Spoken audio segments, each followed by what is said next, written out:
Hello and welcome to Vergecast, the flagship podcast of quantum dot technology. Ooh. You ready? We're like leading up into the CES hype. Hi, We got to start making up buzzwords left and right. The AI-powered podcast of quantum dots. Now with more AI. Please stop 5G. Best Buy. I'm your friend Neil. It's been a minute. The last time we spoke to you was last year. Welcome back. It's good to see you again. Alex Trans is here. I am here in my mom's house. That's why I have a creepy background. You do have a real mom's house vibe. Yes. Here. Flowers, graduation photo of someone, guitar from my brother's guitar years. You got the little posable figurine guy. Don't know what that's about, but I got it. That's for dressmaking, I believe. That's how they do it. David Pierce is here. What is the age at which you get to have like a chair that is your chair? I'd like to be that person. Like Alex, you're in a chair that like is a person's chair. You know what I mean? Yeah. Like that's not your chair. That's someone's chair. And I would like a chair that is mine. You're in your own home. At any moment, you can acquire a chair. I know, but it just feels wrong. Like if I went and tried to buy a Lazy Boy right now, they'd be like, "Get out of here! You're not ready. You haven't earned this yet." That's when you know when your wife is like, "It's okay, get the Lazy Boy." You'll be like, "I hit it. I'm at that age." If that happened, I'd be like, this relationship is like there's someone else. That's how I would know. If she was like, I've given up on you. You may have a Lazy Boy. I would know some other information that I wouldn't want to know. Anyway, there's a lot of news. It's a very slow period of sort of iterative things, but some things happened before the break that we should talk about. And then we are headed into CES. And the trickle of CES news is you can see that we're going to have a pretty noisy CES in Vegas. Mm-hmm. There might not be a lot of stuff, but there's going to be a lot of news, if that makes any sense. Yeah. Like the trends are converging on CES. For example, I think we're going to hear a lot about Windows laptops with various AI features in them, based on the fact that Microsoft just announced an AI button on Windows keyboards is coming. Oh, it's here. We're going to talk about that when I talk about the Dell XPS laptops. Yeah. It's going to be a very CES-y CES, I think. Like, I think we've spent the last, decade watching it become kind of less and less CES-y in the sense that it either was teeny tiny upgrades to mostly mature products or like weird, wacky nonsense from Europe that no one was ever going to buy but seemed potentially interesting. And now we're back in a place where there's like new kinds of gadgets, new ideas about gadgets, new stuff. And there's like somewhere in there is stuff people are actually going to buy. Yeah. And it feels like CES has not been about things that people might actually buy in a while. And I'm kind of excited about it. All right, I'm going to make myself sound like an ancient wizard, like a man with a chair, basically. Yes.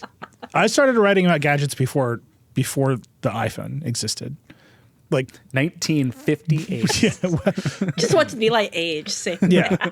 I started writing about those big mechanical typewriters, No, but, sort of like 2006, 2007, there were smartphones, but we parked them on Engadget Mobile because our gadget audience on Engadget was like, what are these weird European smartphones? Get them out of our face. They were like, netbooks or nothing. That's where we were. Yeah. And so CES every year was basically how gadget stores would get stocked. Like this is where the buyers from Best Buy would like go and like figure out what would be in their store for the next year. And they were just full of gadgets, like AV receivers and weird TV, lots and lots of weird TV ideas. An infinite amount of weird TV ideas. And then all of that stuff converged into phones. And even TVs became basically Android tablets that you hang on the wall. Like if you think about a modern television, they've got an ARM processor. They're running some Linux variant, very often Android, sometimes ties in. Like they're just big tablets you hang on the wall. So all this stuff converged into computers, and CES got boring because almost every product involved you having to believe that Panasonic was good at making software. It's like, I don't know about that. Someone at Panasonic believes that. Many of these companies fully believed it. Or remember there was a year that like the big announcement at CES was that Samsung bought SmartThings and they're going to like take over home automation. And it's like, oh, we all really believe. Oops. Like, I don't know if you've used SmartThings lately. I have it on my Frame TV, It's a weird product all the way around. Anyway, the point of this is we're just back at a place where there's a little bit of what you might call like deconvergence happening. And I say this every year about CS because they're always gadgets, but you can just see that there's interest in things outside of the phone, and AI is like the thing that is not totally dependent on Apple letting it exist. So it's just like happening in more and more places, and I think that's just like fundamentally interesting. But for the most part, CS is like where sales people go to do sales stuff. Yeah. And where tech reporters go to be like, what's happening here? And it's like maybe this year, after several pandemic years and with the emergence of AI, maybe this year the balance will shift a little bit back towards interesting things. We'll have to see. Fingers crossed. It's at least weird stuff from companies with resources to make that weird stuff and sell it to you, right? I feel like Samsung for so long has just made slightly better versions of all of its stuff and then been like, look at this refrigerator. Yeah. That's where our innovation lies. And now we're coming back to, and I think this is a trend of this whole year. It goes to your point about the Copilot button on Windows computers. Like, we are coming back to these incredibly mature devices that I think are going to start to change faster and in bigger ways than they have in a while, largely because of AI. But everybody is kind of like ground up reimagining all of their devices, including the ones that haven't been touched in a while, for this next phase. It's going to get weird, and a lot of it's going to get much worse. But just from a pure, like, I like covering gadgets perspective, it's going to be so fun. Yeah, I'm excited. I haven't gone in years. I'm excited to go and have a conversation about something other than whether a huge dependency on the smartphone will kill whatever product I'm looking at. Totally. Which is basically what we've been doing for years. Before we get into that, which we will get into, we should talk about the big news that happened while we were on break that is deeply related to whether the AI industry can continue the way it is currently going. The New York Times has sued OpenAI for copyright infringement. They are far from the first to sue OpenAI for copyright infringement. Sarah Silverman, other famous authors have sued OpenAI. George R.R. Martin, in a different case, has sued OpenAI. But in classic Times fashion, now that they have sued OpenAI, they're covering it as though this is the watershed moment. As though this is the one that's definitely going to, and they're like, the pivotal moment for AI has arrived now that we, the New York Times, have sued OpenAI. You can believe about that what you will. I just think it's funny. In reality, aren't all of these cases destined to kind of merge together into one, the people versus AI kind of case? Yeah, so I think it's the Sarah Silverman case filed in the same court. They've assigned the Times case to the same judge because they've been deemed related. A lot of the fundamental legal questions are just the same here. So you should go read the Times' complaint. It is well written. Very often we point this out, but a lot of these filings are written for the public to read, and where their relationship to the actual questions that are determined in the court are potentially quite fuzzy. Like this thing is a piece of marketing, and like that's what a good complaint is supposed to be.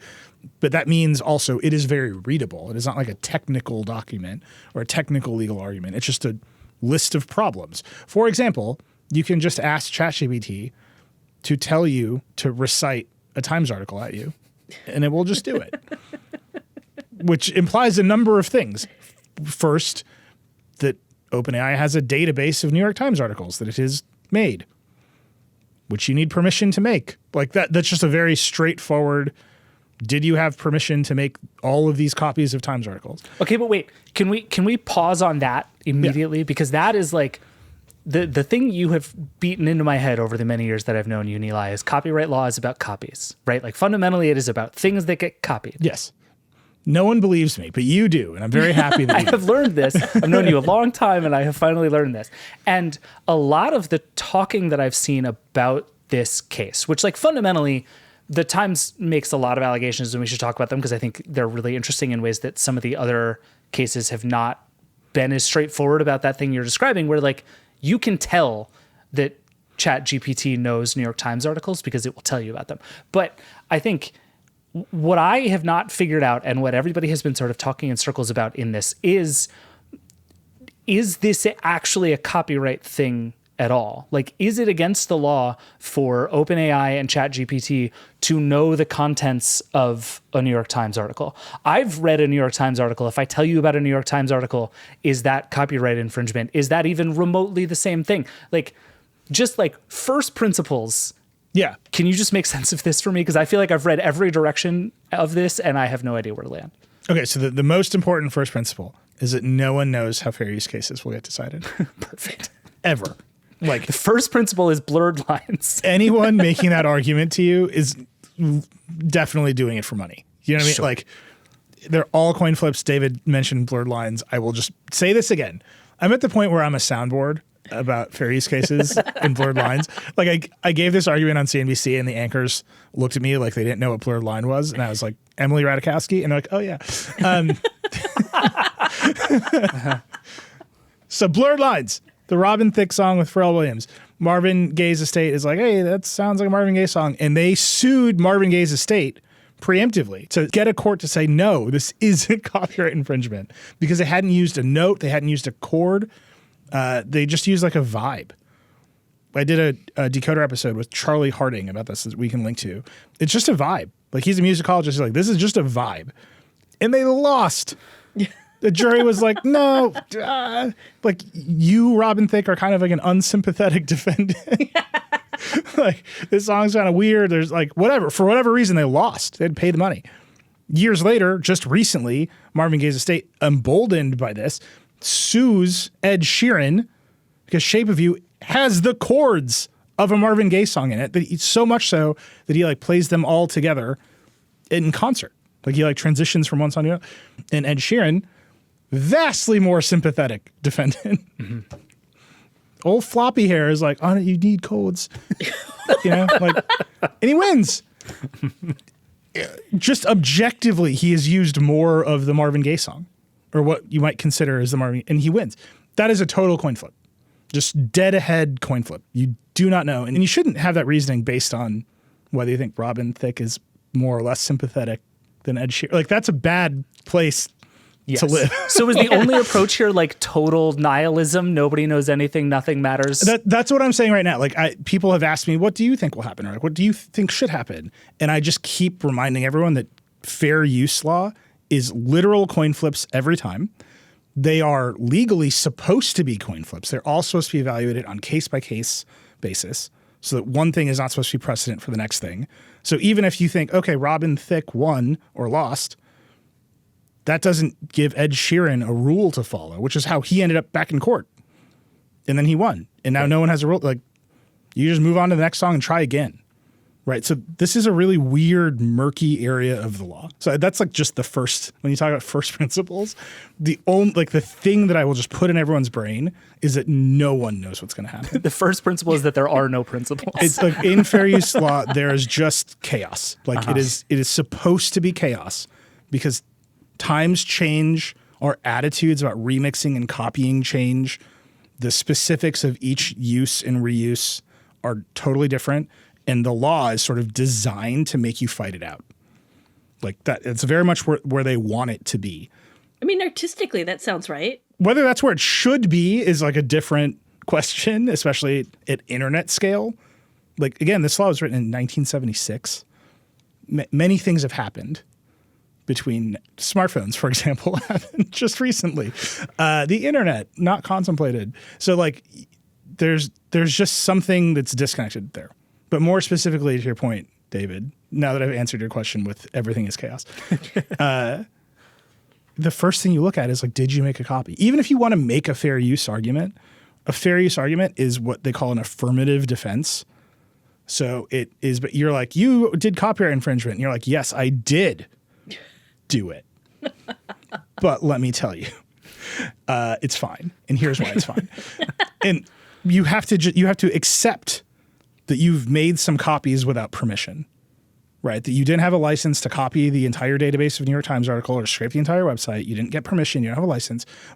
But your use of it in the end was fair for XYZ reasons. And there's all these reasons you can go into. To even make a fair use case, I have to forfeit my copyright infringement case, because what I then have to say is, yes, I took it, but I'm doing something transformative or, useful or whatever with it such that it's okay. But I have to say at the beginning, yes, I did make a copy in order to be able to do that. Yeah, you just have to give that up. Okay.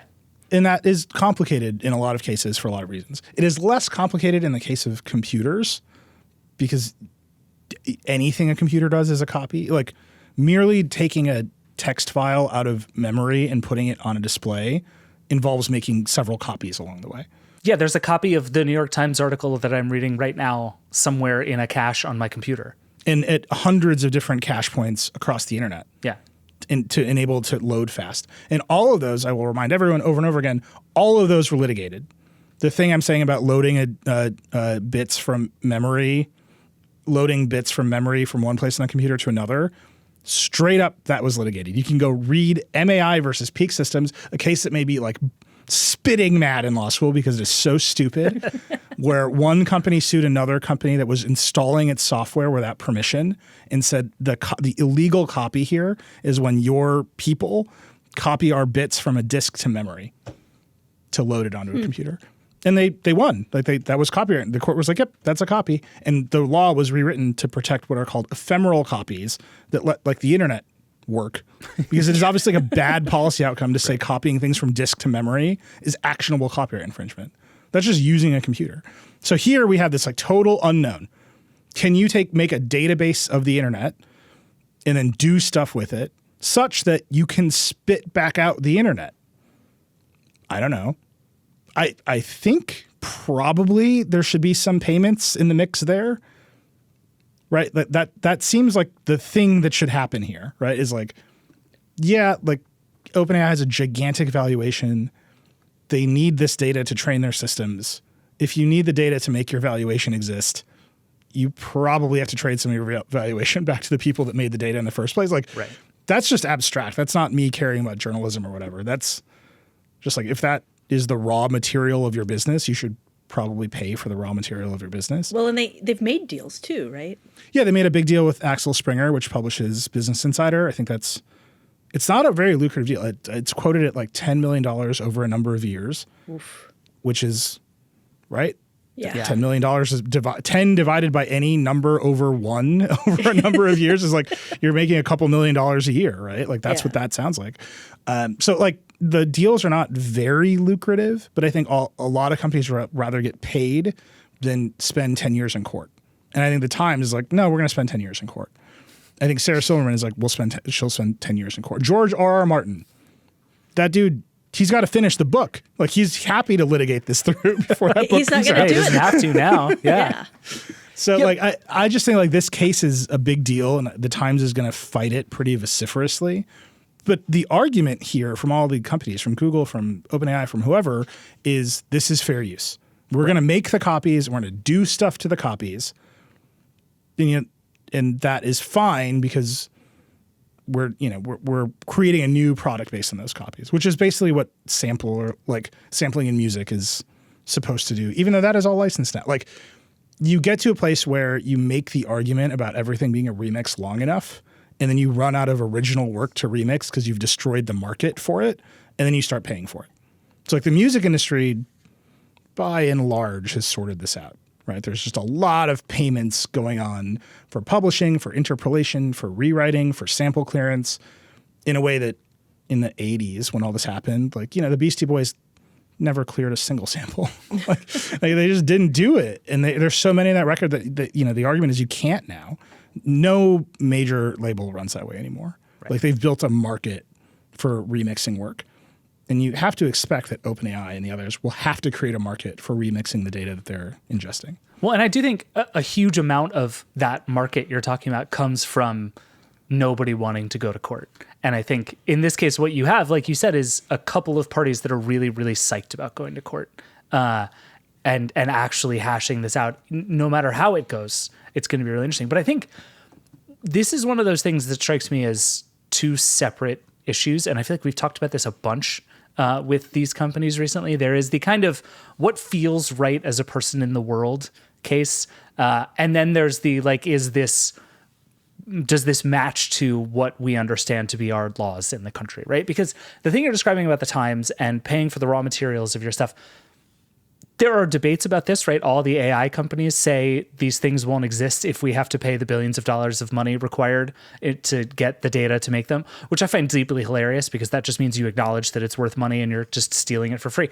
But leaving that aside, the idea that the Times and whoever else has stuff that's going into the training data for ChatGPT and all these other things, that those parties should be compensated seems obvious, right? Like, I don't think you can make a super compelling case that says OpenAI and Google and everybody else should just have free access to the entire internet forever to do with whatever they want, including compete with all of those publications.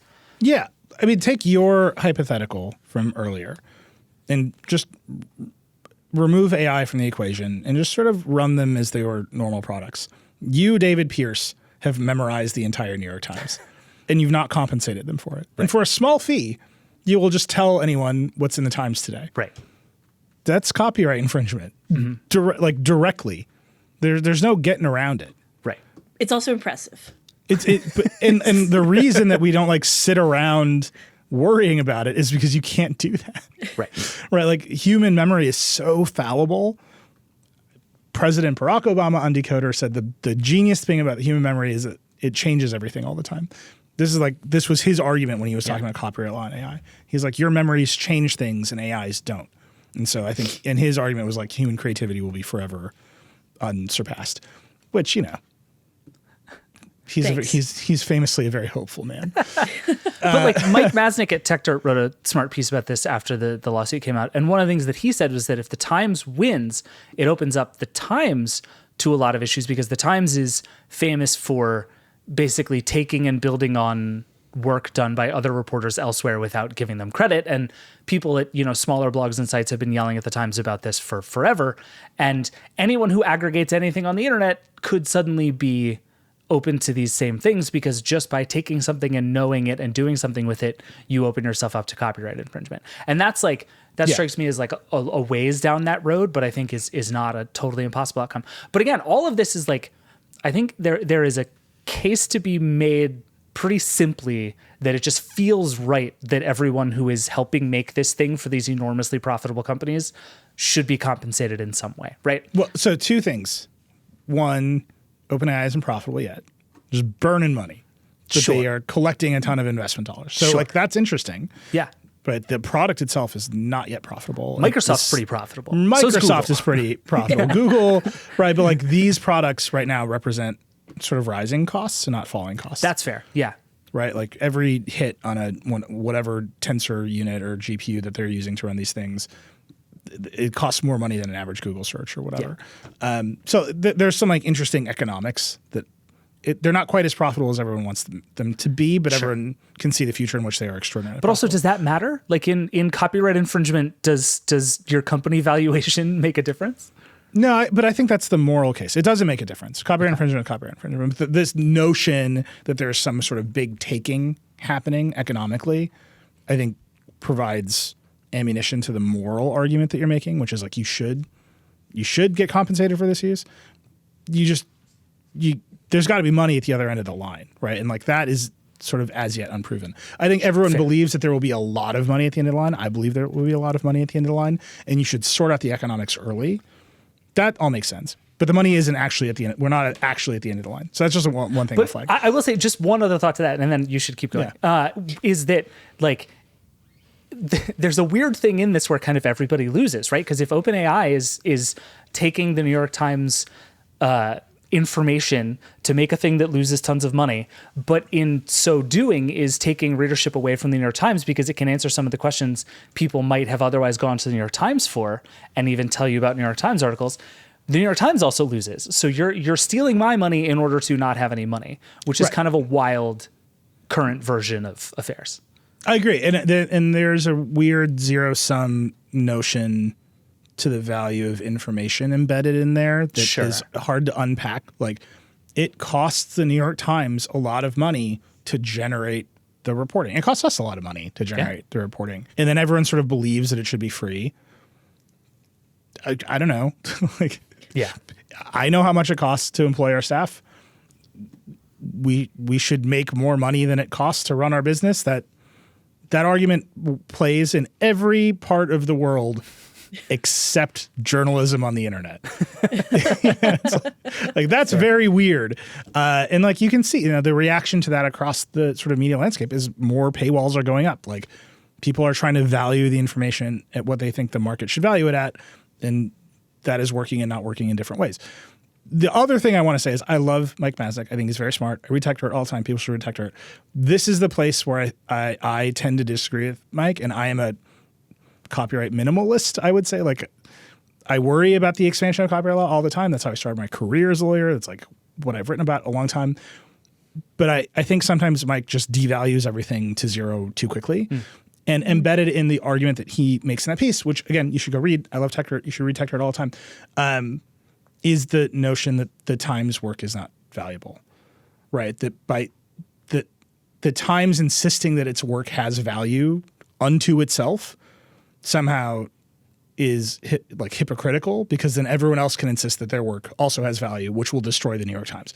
And there's something in there that I think on the internet we're getting to a place where more and more people are insisting that their digital work has value unto itself, not just as a wrapper around some advertising or like a wrapper around some like influencer merch hustle or like whatever. Yeah.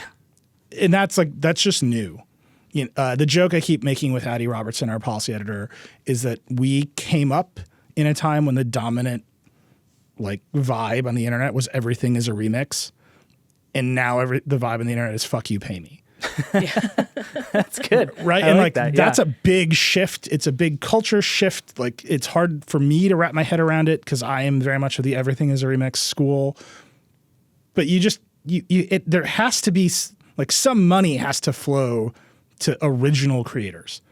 And it isn't happening at scale on any of the social platforms. Like every influencer is pivoting into selling you goods, like whether it's water bottles or shoes or Mr. Mobile just launched a keyboard case for the iPhone today. Like it's fine. Like that's what all their businesses are going there because there isn't enough value in the content itself on the platforms. I mean, that's why they're boxing. Like literally, YouTubers are becoming professional boxers because that's how you make money. You can now buy a bottle of Prime that is just Logan Paul's blood. It's not true. Okay, I will be remiss if I don't do this. It will take a little longer, but it's the actual legal nerd thing that we should do to talk about fair use. And there's one point in here that I want to make before we break and talk about CS. So the fair use analysis, which I have pointed out, is always chaos, always a coin flip. But there is a legal analysis. Like you can go read the statute. There are 4 factors to consider in a fair use analysis. So just think about OpenAI in the Times in this way. So the 4 factors a judge is supposed to consider: the purpose and character of your use, what are you using it for? The nature of the copyrighted work, the amount and substantiality of the proportion taken, how much of the work you're using, and the effect of the use upon the potential market for the original work. So if I take your thing and I make something based on it, and then I destroy the market for your thing, I've lost. It's not fair, right? That's an unfair use of the work. So I think this is why it's always a coin flip, because in every single case, these 4 factors are weighted differently. Sometimes judges wake up and they have different ideas about what the market for art looks like in America. Like, this is why it's a coin flip, because these factors are different every time and different people evaluate them. But the one I would point to here for the Times, that I would guess that they lean on the most, is the 4th factor, the effect of the use upon the market for the original work. Because it is sort of undeniable that the purpose of OpenAI's use is to do the things the Times does, right? You ask it questions, it delivers you answers that potentially were first generated by the New York Times. The nature of the work is the same, it's text. The amount and substantiality of proportion take, well, it's all of it. Right? Yeah. That's all of it. So what's the one with the wiggle room in it? Yeah, it's the effect of the use on the potential market. And if the Times can prove that OpenAI is replacing the market for the New York Times by copying the New York Times, that's the what. Like, if I have to make one prediction, I would say it's this 4th factor, the market factor, that is the most heavily weighted and the one that gets discussed the most. Well, and there's a bunch of that in the complaint even, right? Like the Times talks a bunch about trademark dilution and the idea that the Chat GPT hallucinating New York Times articles and attributing product recommendations to the Wirecutter that didn't come from Wirecutter, that kind of thing is actually bad for the New York Times as a competitor in the market of good and valuable information. And again, like you said, this thing where you can just basically have it read you paragraph by paragraph a New York Times article, like it's already seeming to push past this idea that it's illegal to have a database full of our things. I think it would like to make that case, but it seems to have quickly jumped past that too. By doing this, you're making the Times look worse and trying to steal our business. And I think, at least of the cases that I've seen, that is the step beyond a lot of the other stuff that I've seen. Not just it's illegal for ChatGPT to have trained on this data, but it is actually turning it back around in ways that harm us. So I think you're right. And I think the Times is going to push that pretty hard. I mean, an amazing amount of this complaint is just like examples of conversations with ChatGPT about New York Times articles, which again, to your point about these things being marketing is not accidental. Yeah. This thing is made to make the argument for us to read to you on this podcast, for news anchors to read. You know, like that's what complaints are for. Eventually, they're going to have to make more pleadings and actually have a trial. And the thing that is crazy about all this is if the Times settles with OpenAI, it doesn't mean anything for the next case to come along because there's no fair use precedent here. So I think some of these cases will like run to ground, but what you don't have is a music industry that is invested in its own survival as the music industry to develop a whole bunch of deal structures around sampling and interpolation, which they have done. Like it has taken them several decades to do, but there's a whole business model for like publishing rights and sampling in the music industry because it's a closed ecosystem. You're like, I'm going to take some music and make some more music based on it. I'll give you this example. Major record labels have songwriter workshops where they get a bunch of songwriters, they take their own catalog of old hits and say, write new songs based on these hits because they know that's the safest way to sample their own work and they can trade on some nostalgia. That is a totally wild. Like if you said this would be happening in the 80s at the dawn of hip hop, like people think you were crazy. But they've built a legal and financial ecosystem around this copyright problem of sampling that has actually now generated, here's how songs are written. There's none of that on the internet. Like there's no closed ecosystem of news providers and tech platforms and YouTube creators. It's all going to get together in a room and be like, how are we going to do this? There's just chaos. So hypothetically, if say the CEO of Amazon were to buy one of America's largest national newspapers, would that close the ecosystem a little bit, and maybe another one like bought Time magazine? Hypothetically, if these tech companies started to buy these media organizations, like maybe we'd start to see something like that. So that would be hilarious and wonderful. If like the entire Salesforce UI was based on the Taylor Swift article in Time magazine. It was just like, she's great. I don't know what you're asking about. I can't increase your sales, but she's amazing. That's actually what Salesforce's AI should be. Just talk to your clients about Taylor Swift. Number of times Taylor Swift was mentioned on this call. The Amazon example is better. So Jeff Bezos owns the Washington Post, and he obviously has a huge controlling stake in Amazon. If you get to the place where the purpose of the Washington Post is not to make money as the Washington Post, but it's to serve as a cost center for training Amazon's AI, that's a weird reason to do journalism. Yes. And like you can like skip to that ending pretty fast in a lot of these cases. Like faster than you think. The purpose of X, you can argue, is to serve as training data for Grok. Sure. That's the argument Elon Musk is making. Like, is that what we want? Is that the right incentive to make content so that we can mush it all together and spit it out as AI somewhere else? Like, I don't know the answer to that question. That does not appeal to me. I don't know if it appeals to you, but you can quickly get to the end result where even if the AI companies are paying millions of dollars in fees to journalism companies or media companies or YouTube creators or whatever, because there's more margin on the other end of owning the AI tool, well, then a bunch of YouTube creators are basically working for the AI tool. That's weird. That supposes that the AI tool will like actually make that kind of money. Right, which is what I said. Like we're not at that place yet, actually. So I find it tempting to skip to the end of like, what does YouTube look like in a world where Bard can summarize a YouTube video? And it's like, none of that is good right now. Like, that's a problem Google wishes it had. Yeah. No, but to some extent, it's already doing that, right? Because so many YouTube videos are now made to the algorithm, right? Like they're already made to appeal to a computer. Yep. So many TikTok videos are made to an AI algorithm. So it's just like, okay, that homogenization that we see on YouTube just gets like accelerated. I cannot wait for the New York Times to adopt the Mr. Beast style. Yes. For all journalism. Oh my God.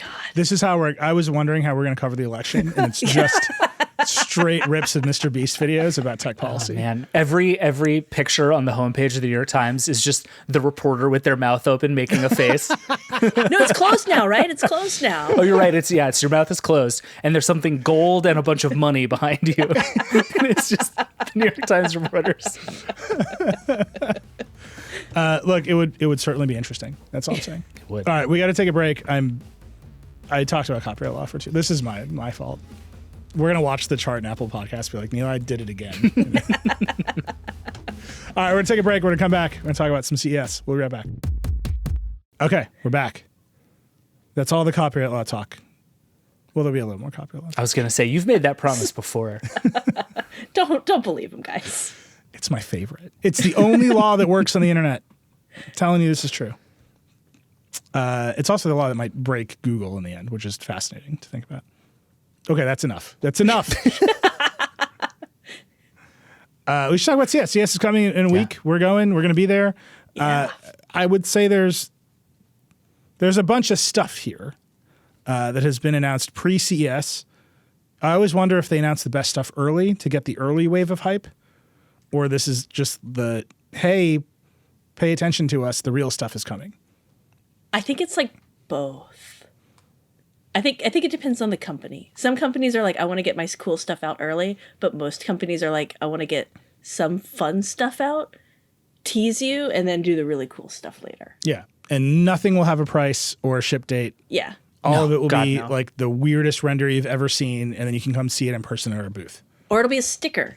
Or it is the thing you are most likely to buy, but is kind of the least interesting, right? Like if you're going to release a spec update to your already existing laptop, do it before CES, because by the time we get there, nobody cares because everybody is like drowning in weird flying iPhone cases.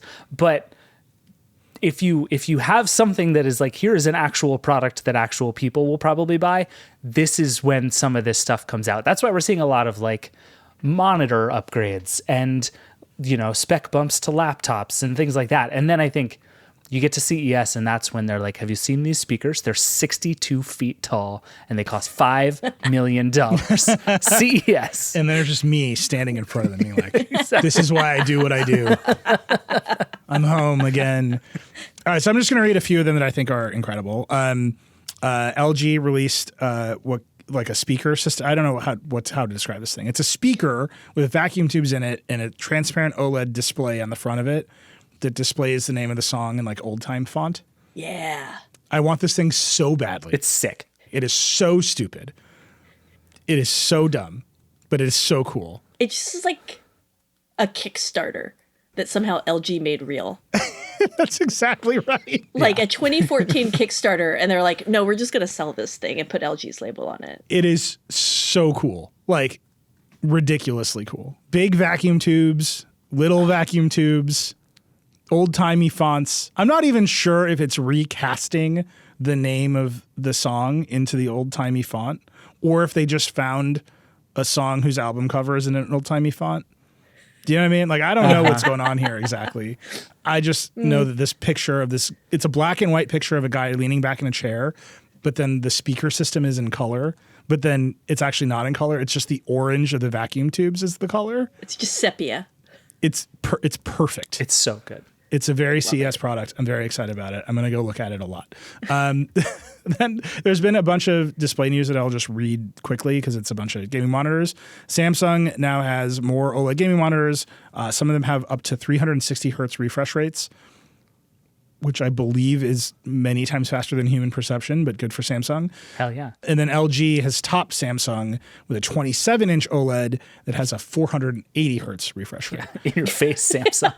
So we are just doing like watt war, horsepower war specs. Is this the new thing? This actually kind of makes sense that if we're definitely in a phase where the best way to sell a really fancy monitor is to sell really great gameplay to gamers. Like that's who buys your fancy monitors. And I think we're just in a place now where we're just going to be on like a crazy hertz refresh rate arm race. And eventually Samsung is going to be like, we did it, everybody. 1080. I think it'll be more like everybody will start to realize they don't actually need that. And most of their games will never take advantage of it. And it's probably not worth their money. Yeah, but that's like 3 years from now, after a bunch of people buy monitors that after the no 1080 human hertz would ever comes out. notice. Right, exactly. It's after. And then we'll be like, oh, remember that phase? Weird. Well, so just to be specific, the LG display is 480 hertz at 1080p, which is, I think, that's why a bunch of monitors hit 1440 for a minute. That was the sweet spot of resolution and refresh rate.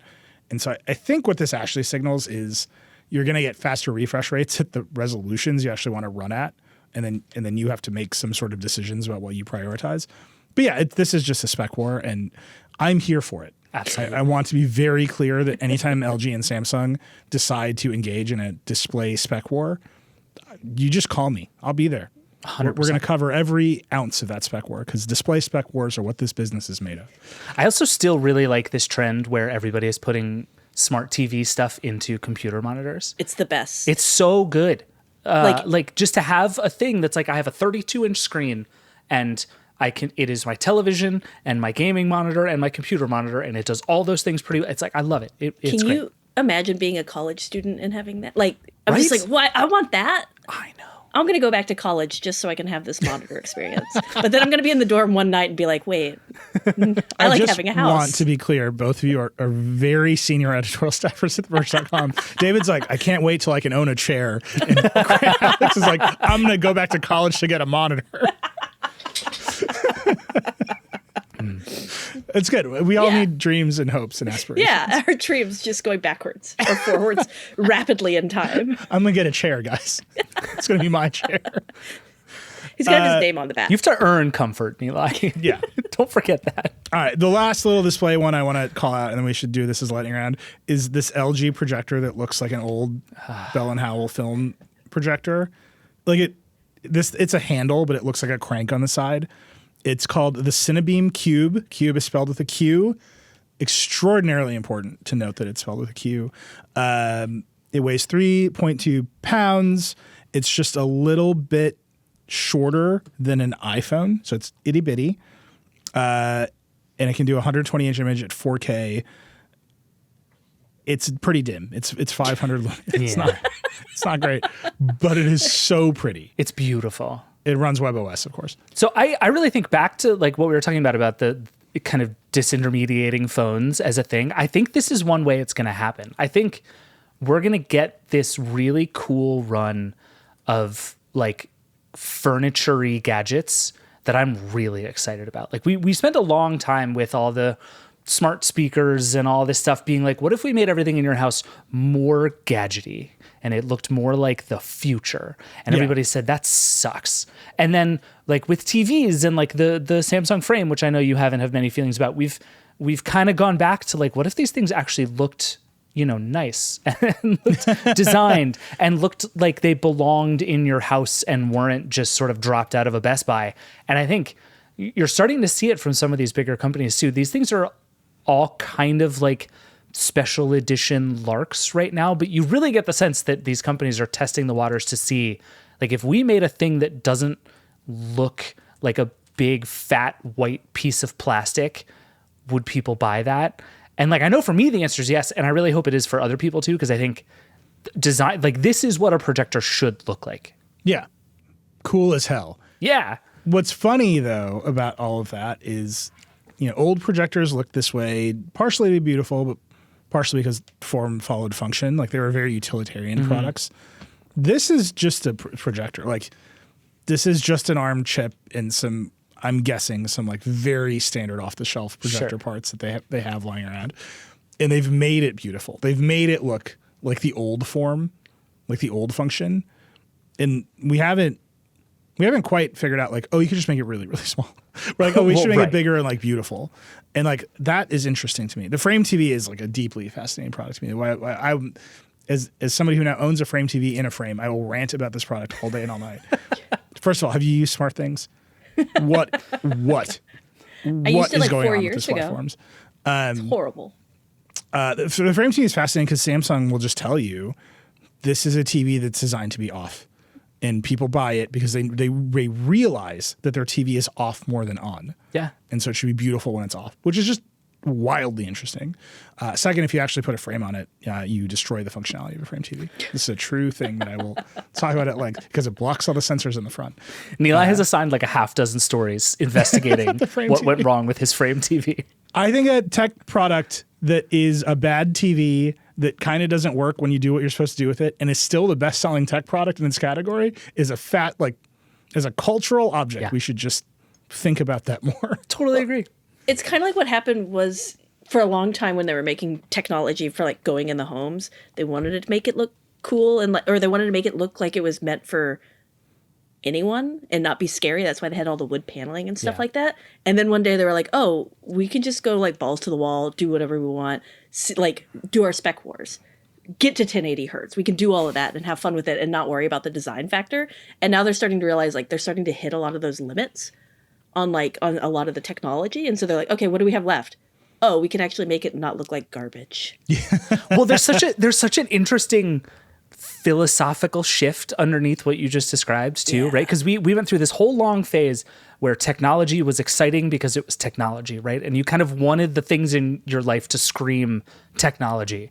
Yeah. And I feel like we are headed into something very different from that is going to be like technology is not supposed to be everywhere and scream its name in my face all the time. It's supposed to like blend into my life and surroundings. And I think like if that's this next generation and the design is sort of the leader of that, it's going to change a lot of things in really interesting ways. But I think you're right. I think that is at least where a lot of people are pushing us right now is out of this thing where it's like everything I have looks more and more like a gadget and my house just becomes one big gadget to like I have more gadgets, but they don't show themselves the same way.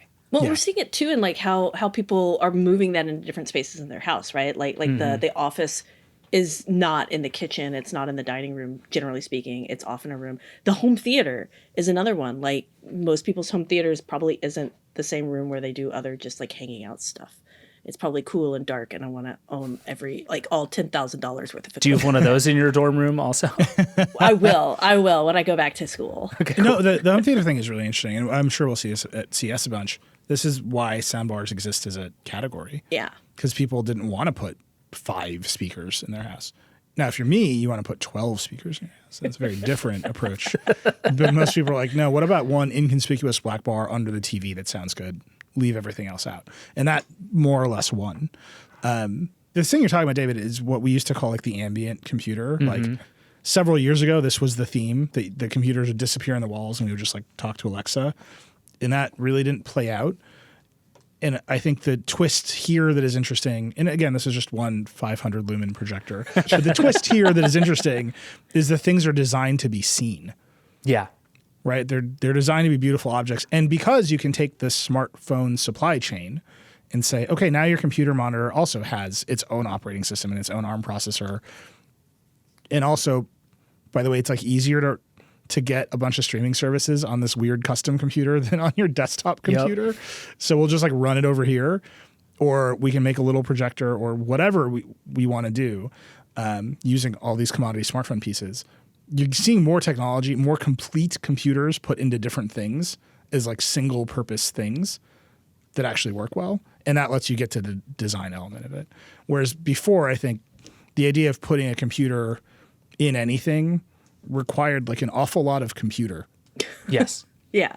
And that made everything ugly. And now all that stuff is just teeny tiny and small and cheap because we've had smartphones for so long.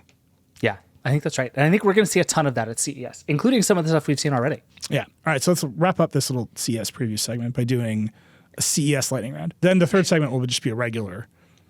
None of these are never quick. I don't know why we pretend these are lightning rounds. Please buy the lightning round. Someone show up. You can have it. We'll rename it for you. It's fine. This is the one thing where I will abandon my journalistic ethics and just sell. The Samsung You frame. tell now. me.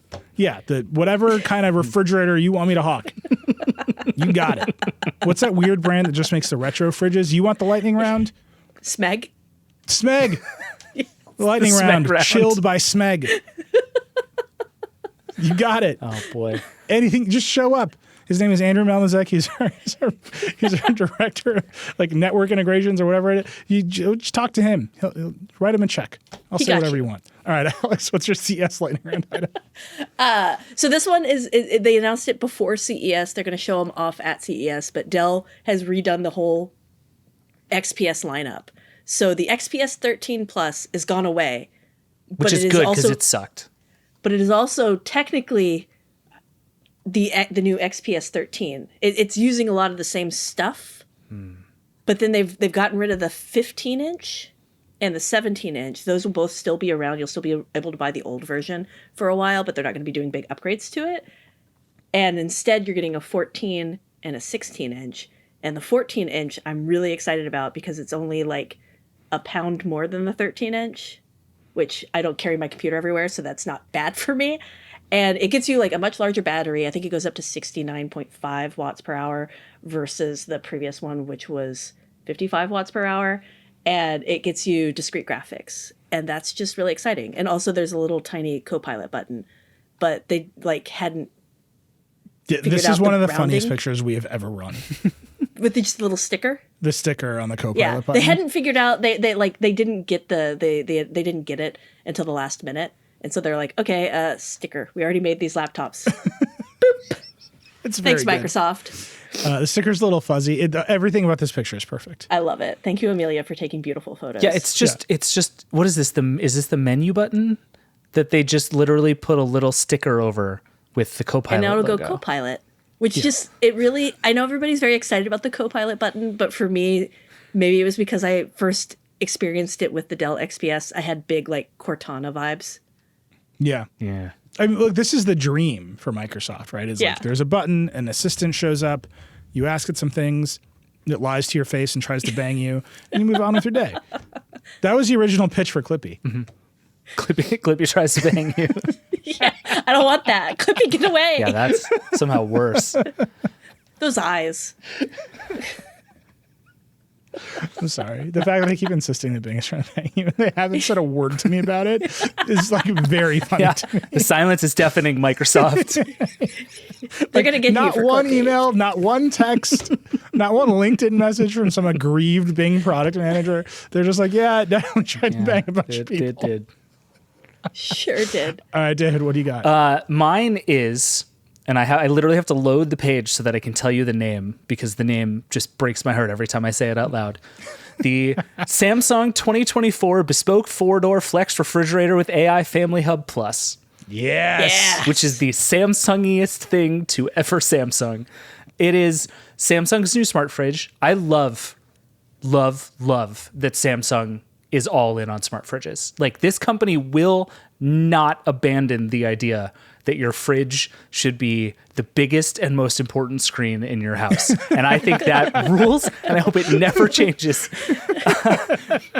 So, and I actually think, like, I have two thoughts about this. One is that we're going to see just infinite gadgets at CES that are just gadget plus chat GPT. Like, name a thing plus chat GPT, and they'll be like, is this anything? And I'll just be wandering through the Venetian being like, that's nothing, that's nothing, that's nothing. You can't just put chat GPT in it. It's still nothing. But then the other thing is going to be companies that are further ahead of the game trying to figure out what cool stuff you can actually do with some of these AI tools. And Samsung has been doing this for a while. It's had some fun / bizarre ideas about what you can do with a camera inside of your fridge. And this one in particular, it uses a camera inside of your fridge to not just figure out what you have in your fridge, but to help you identify recipes that you can cook with what you have in the fridge, which for me is like the dream, right? It's like you want to open it up and be like, okay, I have broccoli and pasta and a half a thing of Worcestershire sauce. Like, what can I make for dinner? and it'll just tell you. That is If you can't figure out what to do with broccoli and pasta and Worcestershire, you mix the broccoli with the pasta and you set the Worcestershire aside. throw the Worcestershire sauce away. Drizzle it on. You're like, not today, weird sauce. No, Can I just, I support your dream. Can I just point out the most hilarious limitation of the dream as expressed in this refrigerator? sure. The AI camera can only recognize 33 different food Yeah. items. So if you're just like a little bit out of Samsung's strike zone of 33 foods it knows about, it's like, I don't know, man, you're on your own. Just one small clarification, it can identify up to 33 food items. 33 is the dream. Does it have to be like specific brands? Yeah, that unclear. I will say the touchscreen has a TikTok app and a YouTube app. Oh, that's And what standing I in need. front of your fridge scrolling TikTok videos, actually kind of amazing. Like, honestly, kind of I'm gonna go try to have that experience. I mean, have you never done the thing where there's something in the microwave for 60 seconds and you're like, oh, I'm just going to look at 4 TikToks while I do this. You could do that on your fridge. The screen's huge. And the way that I'm going to choose to express that desire is not by pulling out my $1,500 state-of-the-art phone.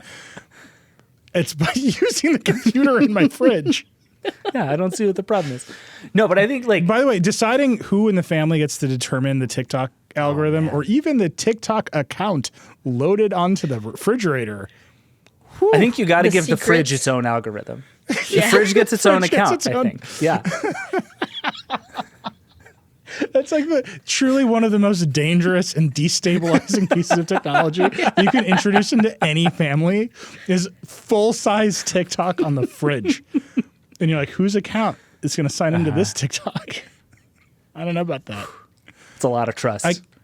We have an LG. By the way, LG has a smart platform called ThinkQ that looks exactly like SmartThings.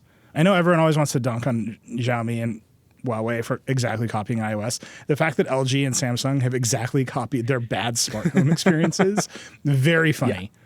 Very funny. So we now have a ThinkQ microwave and a ThinkQ fridge. The microwave will send you a notification when it is done, which is the least useful notification in the world. Because how long, getting a notification on your phone for something that you've set for a minute is not useful. People used to roast turkeys in them. Maybe you Turn on your roasted a microwave and turkey. just sprint out the front door. Yeah, I'm out. I'm gone. Ours is over our stove, so you can also tell whatever voice assistant to turn on the light and the fan. And my wife was like, but the button is right there. And then our refrigerator will now send me notifications for when it thinks our ice is too old. And it's like, throw away your ice. And I've never even considered this before. And I don't know why I have any of these notifications turned on or why I've even connected any of these devices to the internet to begin Wait, with. are you supposed to throw away your ice? Yeah, I was quietly Googling. Straight up, I got a notification the other day. It's like, it's been 7 days. Please discard your ice so we can make you fresh ice. 7 And days? first- If you had said a year, I would have been like, oh, I've still never done that. So our old fridge didn't have an ice maker. So we bought the most ice maker. It can make 4 kinds of ice, my good man.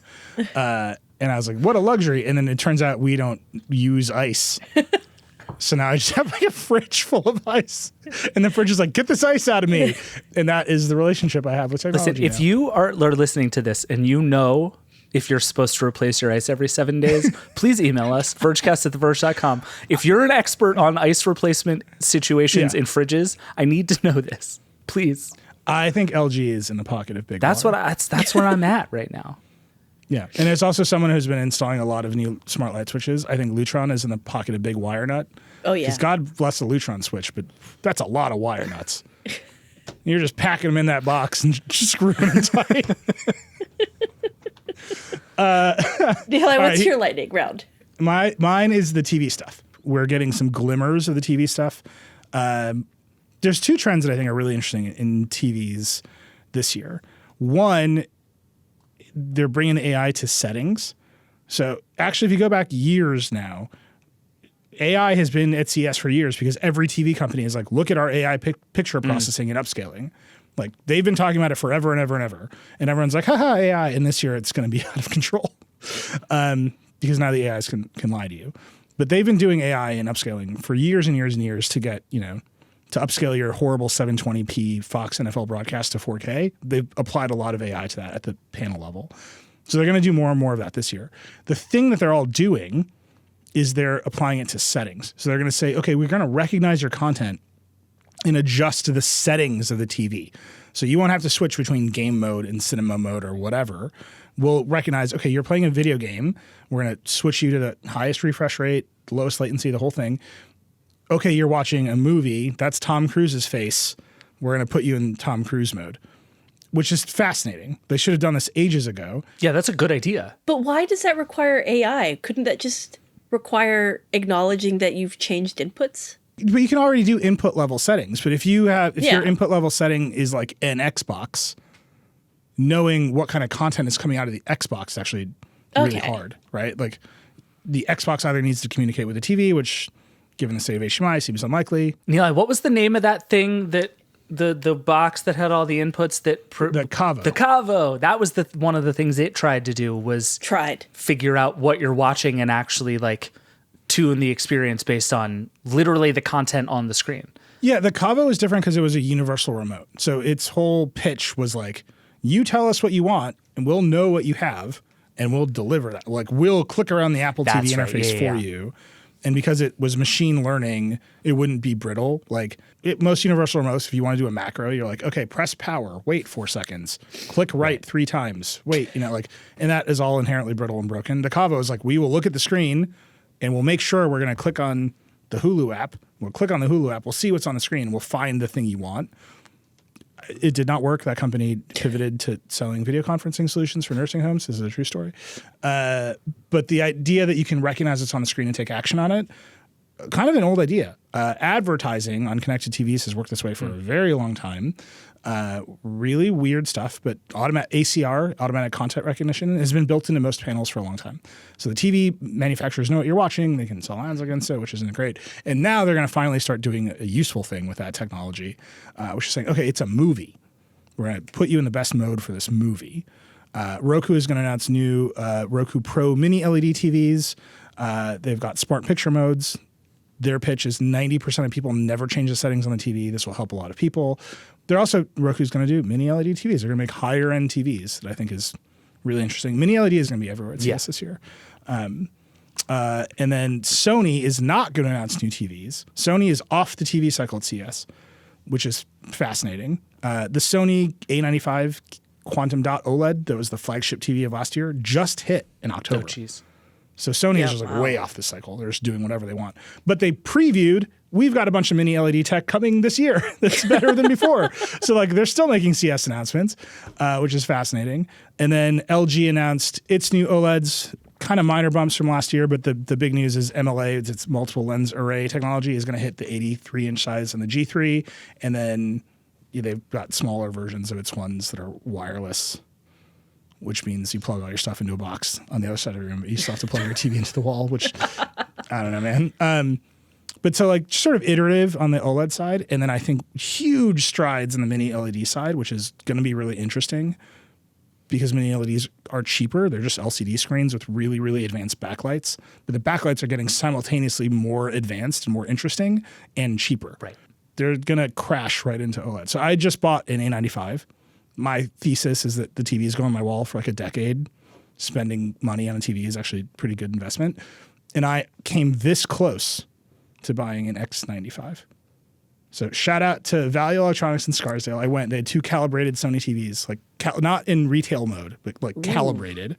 A95 next to an X95. A95 is the OLED, X95 is the mini LED. And I was like this close to buying the X95. What were they playing on it?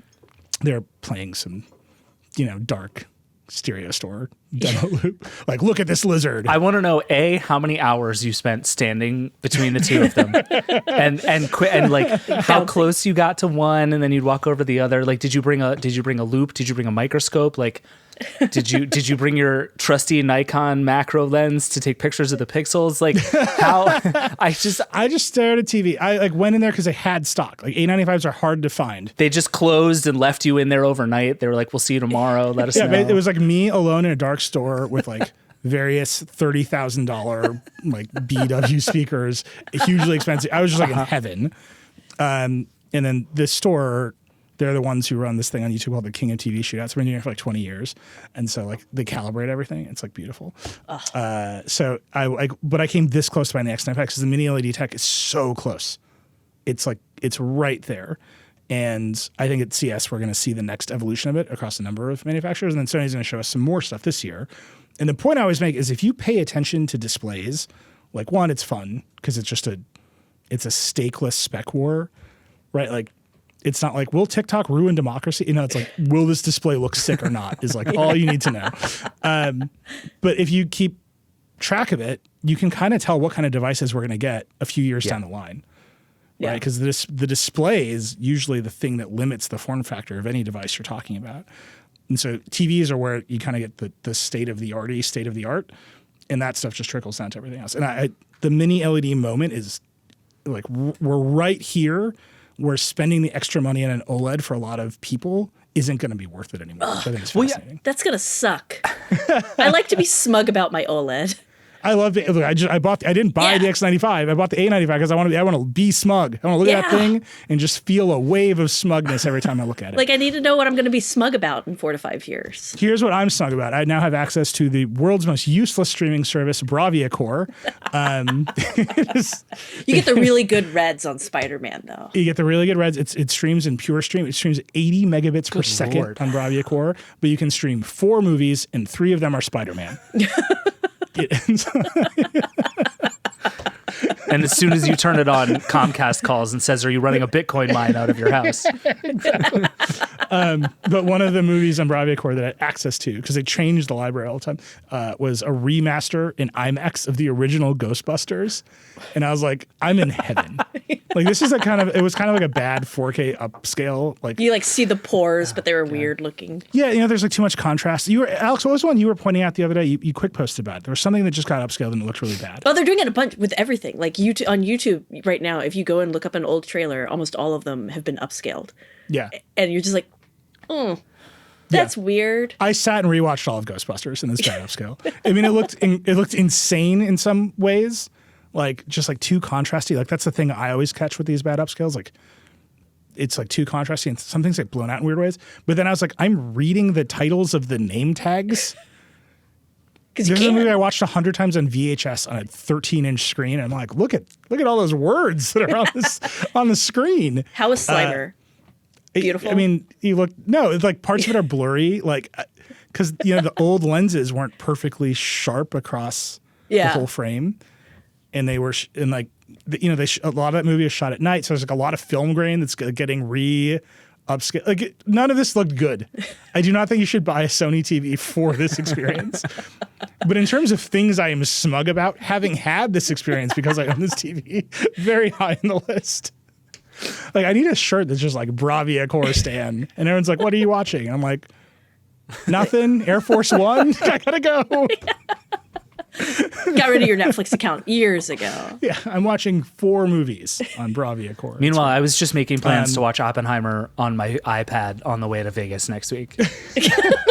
Christopher Nolan is going to be behind you on the plane. Like, be careful. All right, we got to take a break. As you can tell, I'm very excited to go look at TV. It's going to be fun. We're going to take a break. We're going to come back with a non-CS lightning round. We'll be right back. We're back. The lightning round, not sponsored by Smeg. It's unchill.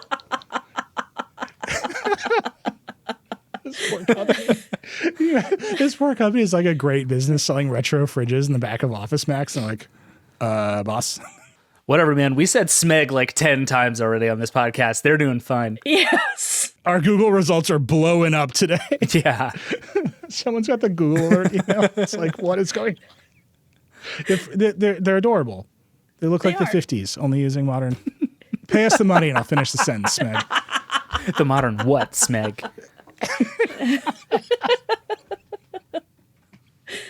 By the way, in case you're wondering, this is not how you generate sales. I don't know how. I think that should be very clear to everyone. That's not my side of the business at all. But I'm very clear that this isn't how you do it. By threatening the maker of a retro refrigerator. But if you know the good people at Smeg, if you know Alan Smeg, call him up. All right. I don't know if his name is Alan. It's probably not. Last name's probably not Smeg. Lightning round part 2, non-CS. David, what you got? So there was this patent that came out this week. We think we're about 3 weeks-ish away from the Vision Pro launch from Apple. That's the word on the street, I think, is like January 25th, 26th. Seems to be what that means, who knows, but it appears to be imminent that this thing is coming. And one of the things that came out this week was that Apple was granted a patent for stuff to put on the outside of the display. So if you remember, one of the things that the Vision Pro will do is essentially give you googly eyes on the front of your Vision Pro so that you can sort of look through them. And it's like creepy and weird, and I hate it, but it's technologically kind of cool. But what it turns out happened is that Apple, including Johnny Ive, who is named as an inventor on this patent, had a bunch of ideas about what it might do with an external screen on your face. And I think they're awesome. One of the ideas is just that you could have the words "do not disturb" written on the outside of your face. One of them could just project the weather on the outside screen. I love the weather one is incredible. So useful. It could show your... All of the rest of these are sort of like, I can see the weather one is incredible. Spectacular. I agree. It could show your eyes in a bunch of different shapes, including like zoom icons in front of each of your eyes for when you're on a video call. It could show a play button, like if you're playing YouTube. It could show a screensaver. Like, there's so many ideas here. And this all reminds me of like early Apple Watch, when they were just like, here's a bunch of wacky features. You can send your heartbeat to somebody or draw on your wrist to draw on somebody else's wrist. And this feels so in line with that to me, where they're just like, what can we do with a screen on your face? And Johnny Ive is just like, hearts. I'm missing the heartbeat thing though on the Apple Watch. That was fun. It? It was like creepy. Did you ever do it? I mean, just to be like creepy to people. It's that's how I do the walkie-talkie now too. Is just to be creepy, never to like actually communicate with another human being. Oh, see, my wife and I are constantly You use the it, walkie-talkie. yeah.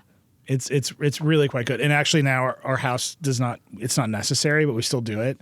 So I will walkie-talkie her and she will just yell up the stairs. It's great.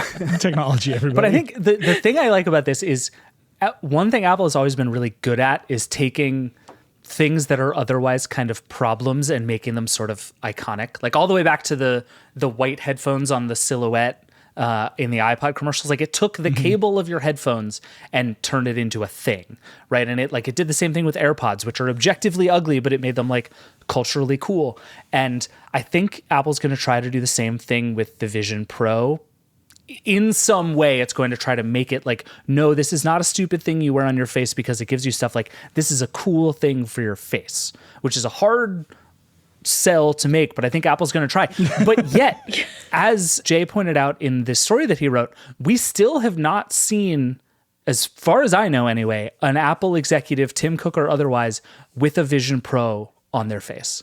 And it is very rare that one of these things comes out and is not instantly made a meme. And so for Apple to both simultaneously pursue this idea of like, how do we do more and more and more and more and more with the screen on your face? And let's maybe hide the fact that it's a screen on your face for as long as we possibly can. We're like a few weeks away from figuring out which one of those is going to win in the real world. And I think it's fascinating. I'm excited for Tim Cook's digital eyes. Tim Cook just like giving interviews and he gets bored and the weather pops up is just going to be incredible. Like I cannot wait. The little play sign. I will say, it's funny. You can go read the post and look at the pictures. The actual claims of this patent are very small. Like the actual thing that is being patented, a wearable electronic device with a camera in it that captures images of the wearer's face, and then a display in the housing that displays images of the wearer's face, the images based on the captured images, and then a sensor that detects the position of the observer so they can point the images at. Right. That's the whole thing. That's the whole patent. Oh, and the usual thing that they stick this in all computer patents now. They're like, a computing system that does it. And it's like, yeah, we understand that the patent office doesn't understand computers. There's not a small person inside doing it for you. Yeah, exactly. It's always fascinating to read what Apple is actually claiming in these, because they'll put a lot of pictures in these, and as everyone knows, you got to read the actual claims. And the claims are just like, we put a camera in it and a display on the outside. That's the whole claim of this patent. And then, Johnny, I've got to do some pictures. I will say that if you walk around in an Apple Vision Pro, just displaying to people the weather in Cupertino, California. I love it.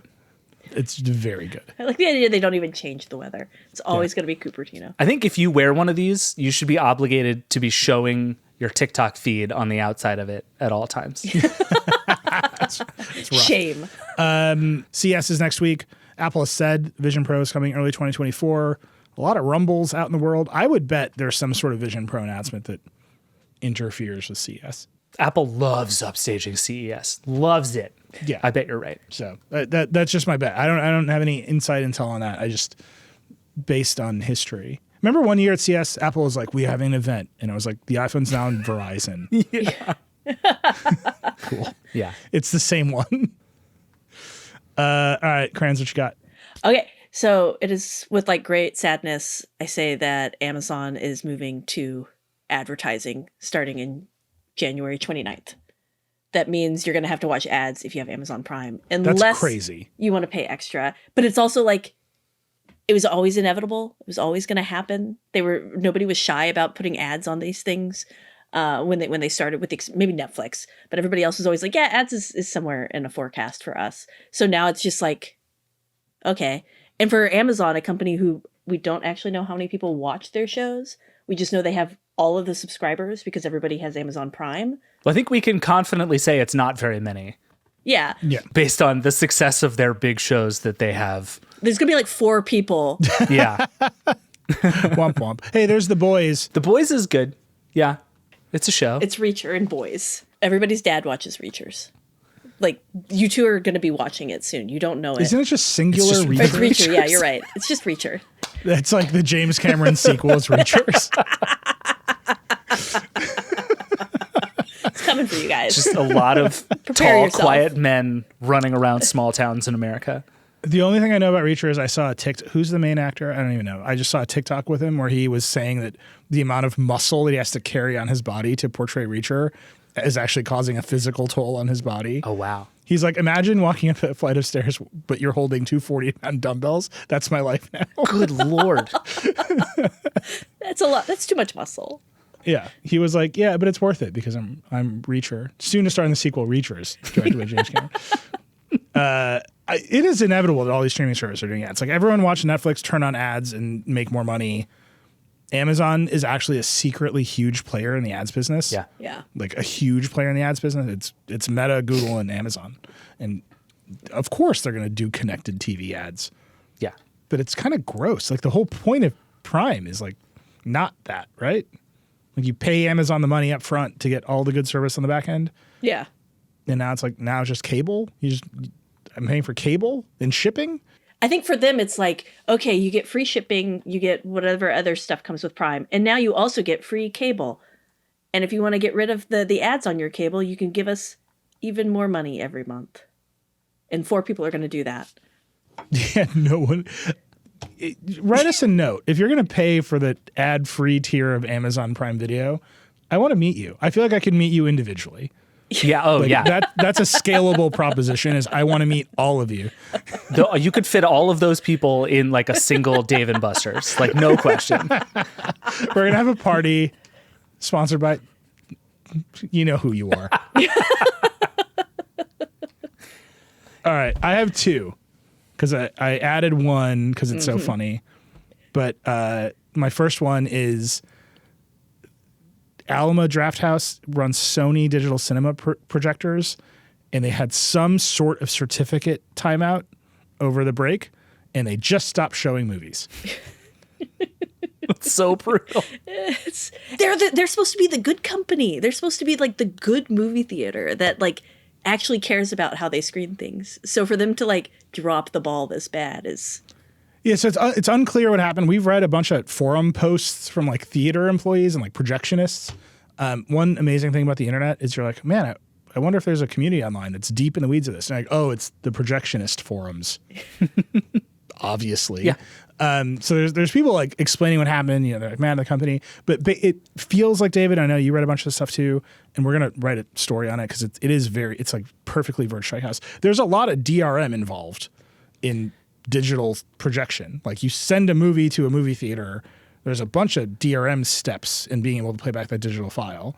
Yes. And somewhere between the projector and the file, there was a certificate timeout, and no one saw it coming. Yeah, that's about as far as I've gotten down the rabbit hole. I think that's right. And Sony kind of increasingly has no interest in this business. And these things are notoriously brittle anyway. Like, remember we did that story a few months ago about the IMAX theaters that still crucially rely on a Palm Pilot and are now emulating a Palm Pilot on an iPad. And like the true nature of the tape and strings that hold these things together is just unbelievable. Even if you're Alamo Drafthouse and care deeply about how this stuff works, these folks just don't upgrade the equipment unless they have to. And meanwhile, the equipment on which these movies are made is increasingly high tech, and the way that they're being shipped around is increasingly digital and increasingly high tech. And to your point, these companies are taking more and more care to lock this stuff down, especially with big important movies. Like these things are more carefully controlled than ever. They're not just shipping giant reels around the country nearly the way that they used to. A lot of this is happening online. It's mostly happening digitally now. Like there are just so many more places for it to break in these old weird systems than there used to be. And if you're Alamo, there's just like nothing you can do. You just update the firmware and hope for the best. I think the suggestion from a lot of those projectionists though was that like Alamo probably did mess up here. Yeah. And there's been like a lot of talk about like in the theater community about Alamo and its kind of decline. And so this is kind of like an indication of that decline. They've been rough since like 2017. So. Yeah. But like there's no such thing as like a full stack movie theater, right? Like AMC is not out here making its own projectors so that it can show you the movie better. Like everybody is still reliant on this crazy chain that is not really designed to make the process seamless and good. Yeah, it's supposed to be as complex as possible because they don't want like a young projectionist to be like, ooh, let me just upload this to BitTorrent. I'm going to have a good time. Beautiful film. Yeah. Can I tell a story from my youth? Yep, please. Yes. When I was in high school, my friend Allison's dad was the manager of the local movie theater. And somehow this emboldened us to believe, as we were walking out of a movie, that we could pick up the reels of Austin Powers 2, the film reels of Austin Powers 2, and sprint them to our car. They were very heavy. We got nowhere before we were just stopped by a group of theater employees going, "What are you doing?" And we were like, "We don't know." The end. What was your plan? Like wind this all the way back for me. What was the ideal outcome to this story? Did you have a stealing projector? Stuff? I don't know. High school in Racine, Wisconsin. We saw the reels to Austin Powers 2. We're like, now we'll have them. I was like 16 years old. But it's burned into my brain how heavy they were. Mm-hmm. Like, this is a mistake. But then you're too far in. Yeah. As soon as you pick them the up. second you pick them up, it's already over. Yeah. Even if by simply trying to pick them up, you've realized you made a horrible mistake. Fun fact, the opening sequence for that movie is you couldn't play it on Twitch now. Because they of the nudity rules? Yeah, because of the implied nudity rule, and that's the whole first section chunk of the movie. It's probably for the best. Where will you watch it now? There's a time and a place for the opening sequence of Austin Powers 2, and I don't know if it's Twitch. To be honest with you. Fair enough. It's on Bravia Core in 80 megabits per second, crystal clear, pure stream. See every strand of chest hair. All right, speaking of stealing things, the Kia boys are back. Yeah. And Kia has a new plan to stop them. So if you're aware of the Kia boys, it's apparently very easy to steal many, many Kia and Hyundai cars. So Kia has acknowledged this problem. They're getting sued by various states who say Kia is negligent because they've made their cars too easy to steal. Very funny outcome. Like deeply funny outcome. Kia is doing it like software updates. Hyundai's doing software updates. They're shipping out like steering wheel locks, like the club to people. It's all very funny. Wow. now they're in addition to this, there's a press release. They're shipping out devices to protect the ignition column. Incredible line in this press release. This is a bullet under the headline in bold. Device reinforces ignition cylinder body to guard against theft methods popularized on social media. Wow. It's very good. Like, that's just very good. It's one of those things that you write and you're like, what has the world become? What are we doing here? Very good. And then in order to make it clear to the Kia boys that you've installed this device, that are giving everybody a sticker. So now your car can have a sticker that says, "Stay away, Kia boys." Just said We have a ADT device sign. that reinforces ignition cylinder body installed. No chance whatsoever that that'll backfire. None. That sticker will solve all of your problems for sure. Another bullet in this press release. Second wave of local software upgrade clinics also planned in coordination with local Kia dealers in key cities across U.S. Yep. Software upgrade clinics at the Kia dealer. If you have a Kia Hyundai, go get your car fixed because the Kia boys are on the loose. Only park it in the garage. Yeah. There are Kias in my family, and I have family members who are like, I got to get this thing in the garage. And I'm like, you live in Michigan, man. Like, it's going to be Nilay, fine. do you think if you were a teen right now, you'd be a Kia boy? I feel like there's like the same Nilay that is stealing Austin Powers 2 reels is definitely out here being a Kia boy. Just right be like, yeah, I'll take a car. I think it is very good that I was not a teenager in the age of social media. That's what I got for you. I think I would have turned out differently. Probably in jail. Fair. That seems like the most likely outcome of teenage Nilay plus the internet. All right, that's it. We're way over. As always, there was an extended copyright loss segment for which I apologize nothing. Zero apologies for that. And also zero apologies to the local refrigerator factory, which should sponsor this lightning round immediately. I like how they're turning it into a local refrigerator factory. Just around the corner. Yeah. I'm coming over there. We're going to CS next week. We'll have a ton of coverage. We have two Vergecasts, right, Vergecasts. at CS. So two Vergecasts from CS, historically our craziest Vergecasts of the year because we were all sleep deprived. Just tons of coverage on the site. CS is where the year really kicks off. So I'm excited to go look at some gadgets, see a bunch of people, do a bunch of reporting, and obviously talk to all of you on the Vergecast. So we'll see you next week at CS. That's the Vergecast. Rock and roll.